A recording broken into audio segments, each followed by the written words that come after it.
जय हिंद दोस्तों, स्वागत है आप लोगों का आपके अपने चैनल टारगेट एजुकेशन में। दोस्तों, आज मैं आप लोगों के लिए इन्वायरमेंटल स्टडीज यानी कि पर्यावरण अध्ययन का टोटल 30 प्रश्नों का संग्रह लेकर आया हूं, जो कि 61 से लेकर के 90 तक है। जी हाँ, यह दिसंबर सीटेट के लिए काफ़ी इम्पोर्टेंट होगा, तो इसे आप शुरू से अंत तक ज़रूर देखें। अगर आप मेरे चैनल पर नए हैं तो चैनल को सब्सक्राइब ज़रूर कर लें, बेल आइकन जरूर दबाइए ताकि इसी प्रकार की महत्वपूर्ण वीडियो की नोटिफिकेशन आप लोगों तक आसानी से पहुंच सके। तो दोस्तों, आइए शुरू करते हैं आज का ये पहला प्रश्न, जो कि 61 नंबर का है कि साबुत मूंग या चना को रात भर पानी में भिगोकर फिर 1 या 2 दिन छोड़ देते हैं, सबसे पहले जो भाग अंकुरित होता है वह कौन सा होता है। जी हाँ, अगर हम साबुत मूंग या चना को अगर रात भर पानी में भिंगा देते हैं और उसको अगर छोड़ देंगे तो सबसे पहले कौन सा भाग अंकुरित होगा। ऑप्शन है तना, पत्ती, जड़ या फल।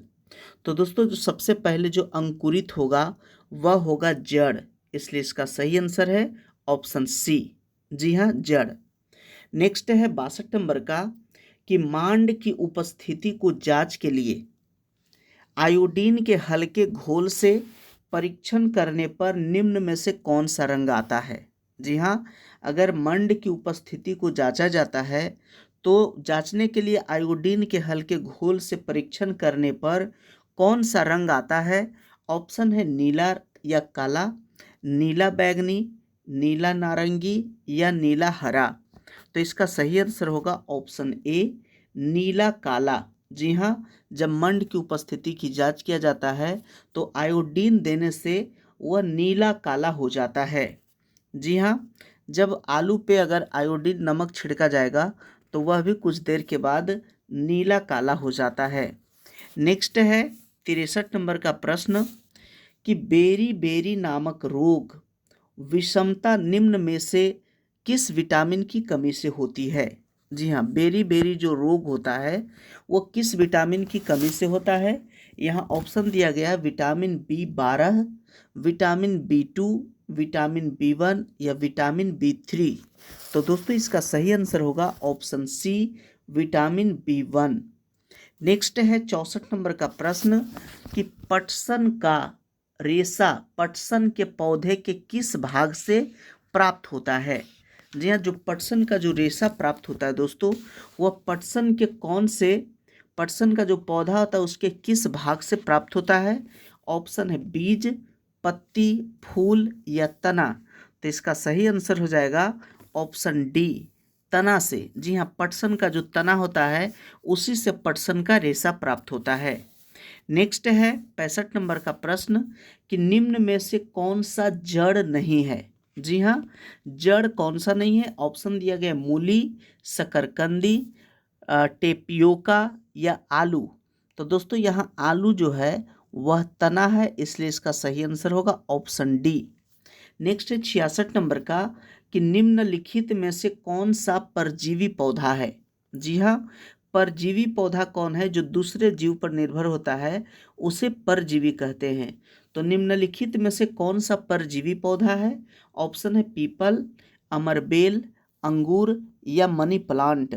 तो दोस्तों, इसका सही आंसर होगा ऑप्शन बी, अमरबेल। जी हाँ, अमरबेल जो होता है वह एक परजीवी पौधा होता है।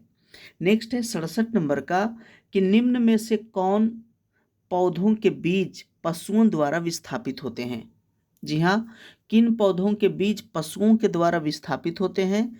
ऑप्शन है सहजन, मैपल, आक या आम। तो इसका सही आंसर होगा ऑप्शन डी, आम। नेक्स्ट है 68 नंबर का प्रश्न कि निम्नलिखित में से किसको बीज पत्र कहते हैं। जी हाँ, बीज पत्र किसको कहते हैं। ऑप्शन कहता है बीजावरण, भ्रूण, बीज पत्ती या बीजांड द्वार।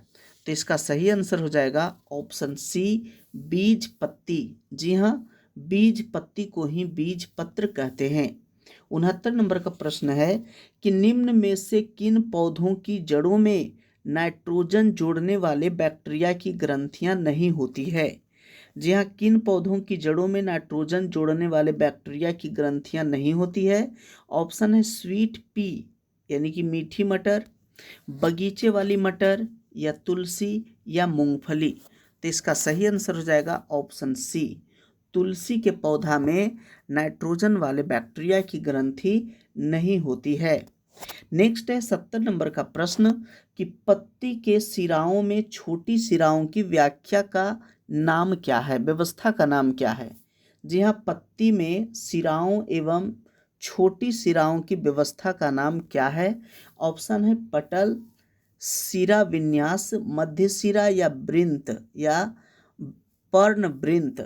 तो इसका सही आंसर है ऑप्शन बी, सिरा विन्यास। नेक्स्ट है 71 नंबर का कि निम्न में से कौन सा जीवाश्म ईंधन नहीं है? जी हाँ दोस्तों, जीवाश्म ईंधन कौन नहीं है? तो इसका ऑप्शन देखिए, कोयला, लकड़ी, पेट्रोलियम, प्राकृतिक गैस। तो जीवाश्म ईंधन जो है वह लकड़ी नहीं है, इसलिए सही आंसर ऑप्शन बी, क्योंकि कोयला, पेट्रोलियम और प्राकृतिक गैस ये तीनों जीवाश्म ईंधन है और लकड़ी जो है जीवाश्म ईंधन नहीं है। नेक्स्ट है 72 नंबर का प्रश्न कि निम्न में से कौन सा ऊर्जा का परंपरागत स्रोत है? जी हाँ, परंपरागत स्रोत कौन सा है? तो दोस्तों, परंपरागत स्रोत हम उसे कहते हैं जो पुराने ज़माने से, जो पारंपरिक तौर तरीके से जिस ईंधन का उपयोग हम लोग कर रहे हैं वो प्राकृतिक जो परंपरागत ऊर्जा का स्रोत कहलाता है, और जिसका हम लोग अभी हाल फिलहाल यूज करना शुरू किए हैं वह गैर परंपरागत होता है। तो यहाँ कह रहा है कि कौन सा ऊर्जा परंपरागत स्रोत है? तो सौर ऊर्जा देखिए ये गैर परंपरागत है, ज्वार भाटा ऊर्जा ये भी गैर परंपरागत है, भूगर्भीय ऊष्मीय ऊर्जा ये भी गैर परंपरागत है। तो परंपरागत यहाँ जीवाश्म ईंधन है, क्योंकि कोयला, पेट्रोलियम और प्राकृतिक गैस ये तीनों का उपयोग हम लोग बहुत पहले से करते आ रहे हैं, इसलिए ये परंपरागत ऊर्जा का स्रोत है, इसलिए सही आंसर ऑप्शन डी। नेक्स्ट है 73 नंबर का कि पौधों के ऊपरी भागों से वाष्प के रूप में जल की क्षति को क्या कहते हैं? पौधों के जो ऊपरी भाग से जल का क्षति होता है उसे क्या कहते हैं? ऑप्शन है प्रकाश संश्लेषण, वृद्धि, श्वसन या वाष्पोत्सर्जन।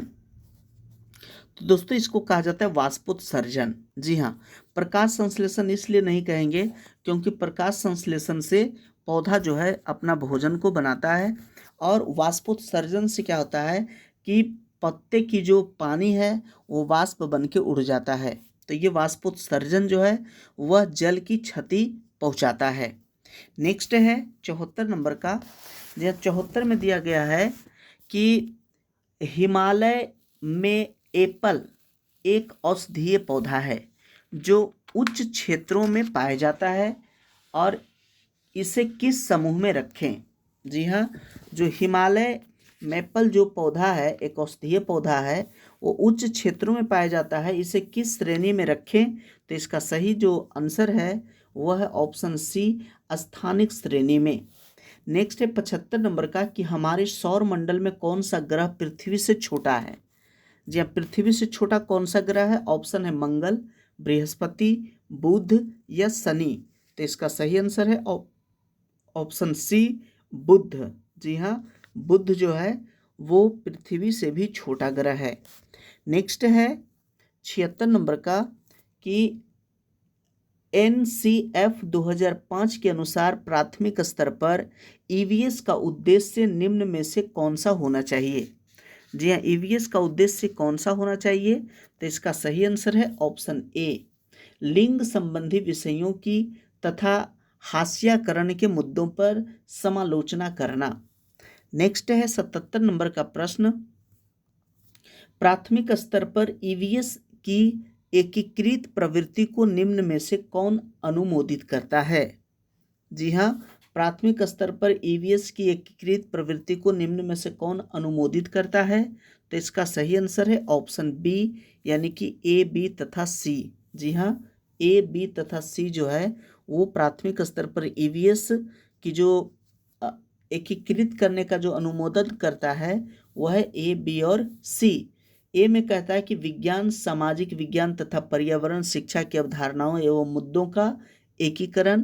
बी कहता है बच्चा अपने पर्यावरण को एक संपूर्ण रूप में देखता है, और सी कहता है यह थीम पर आधारित है।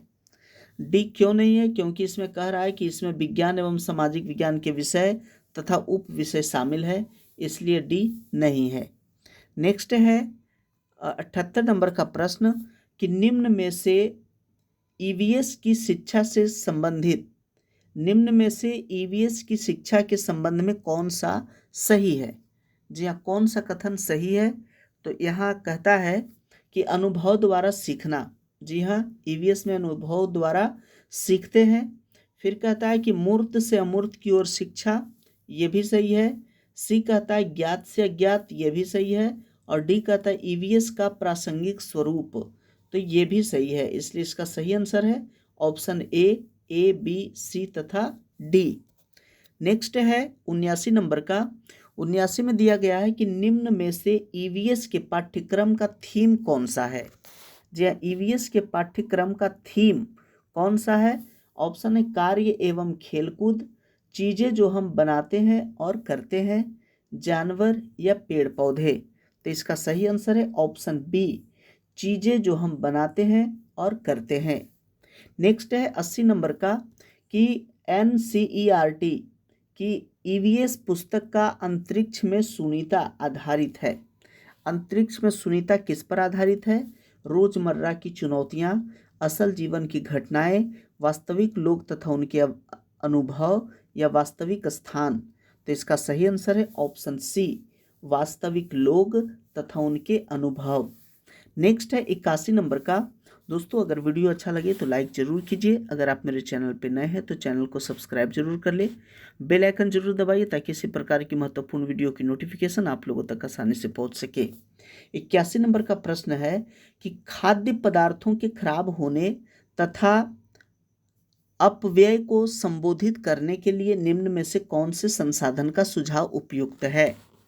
तो यहाँ जो उपयुक्त जो दे रहा ऑप्शन वह है ऑप्शन ए, क्योंकि परिवार के अनुभवों एवं पारस्परिक क्रियाओं को खाद्य परीक्षण से संबंधित व्यक्ति से साझा करना। नेक्स्ट है 82 नंबर का प्रश्न कि ईवीएस में एक शिक्षक निम्न में से किसके अंतर्गत स्वच्छता अभियान चला सकता है? जी हाँ, स्वच्छता अभियान किसके अंतर्गत चला सकता है? ऑप्शन है प्रोजेक्ट कार्य, प्रदत्त कार्य, क्षेत्र भ्रमण या प्रयोगात्मक कार्य। तो इसका सही आंसर हो जाएगा, जी हाँ, इसका सही आंसर है वह है ऑप्शन ए, जी हाँ, प्रोजेक्ट यानी कि परियोजना कार्य।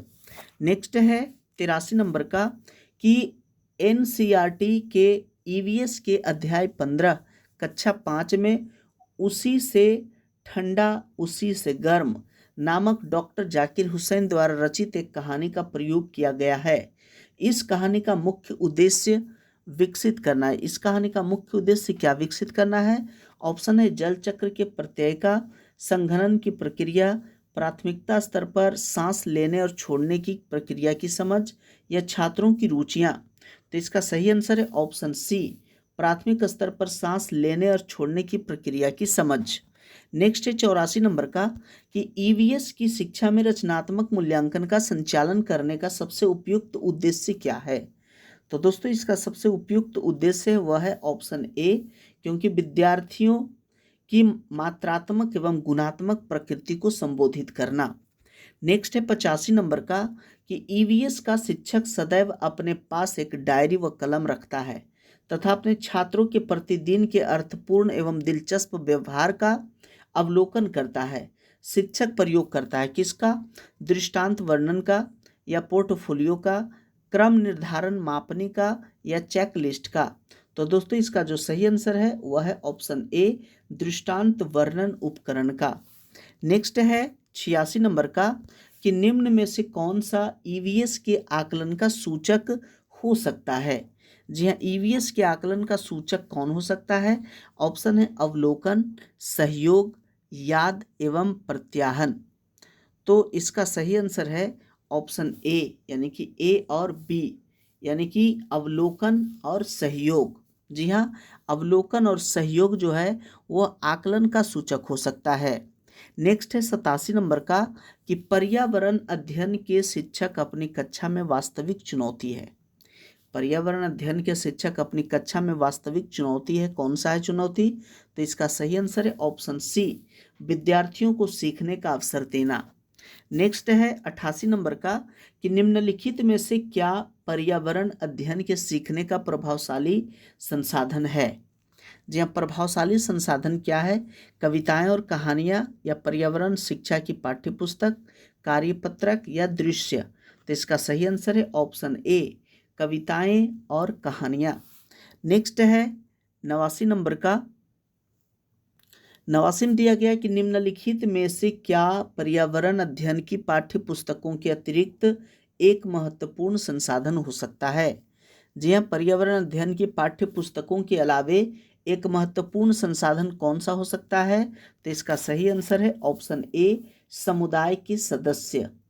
नेक्स्ट है 90 नंबर का, और यह आज का अंतिम प्रश्न है कि निम्नलिखित में से किस आकलन का पर्यावरण अध्ययन की कक्षा में विद्यार्थियों द्वारा आनंद लिया जाता है?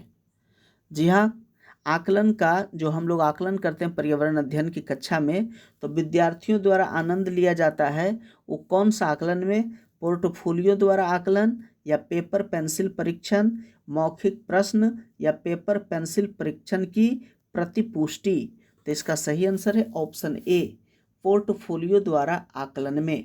तो दोस्तों ये था पर्यावरण अध्ययन यानी इन्वायरमेंटल स्टडीज का टोटल 30 प्रश्न। तो आशा करते हैं कि वीडियो आप लोगों को अच्छा लगा होगा। यदि अच्छा लगा तो लाइक कीजिए, प्यार से कमेंट कीजिए। अगर अभी तक मेरे चैनल को सब्सक्राइब नहीं किया तो चैनल को सब्सक्राइब जरूर कर ले, बेल आइकन जरूर दबाइए ताकि इसी प्रकार की महत्वपूर्ण वीडियो की नोटिफिकेशन आप लोगों तक आसानी से पहुंच सके। वीडियो देखने के लिए बहुत बहुत धन्यवाद।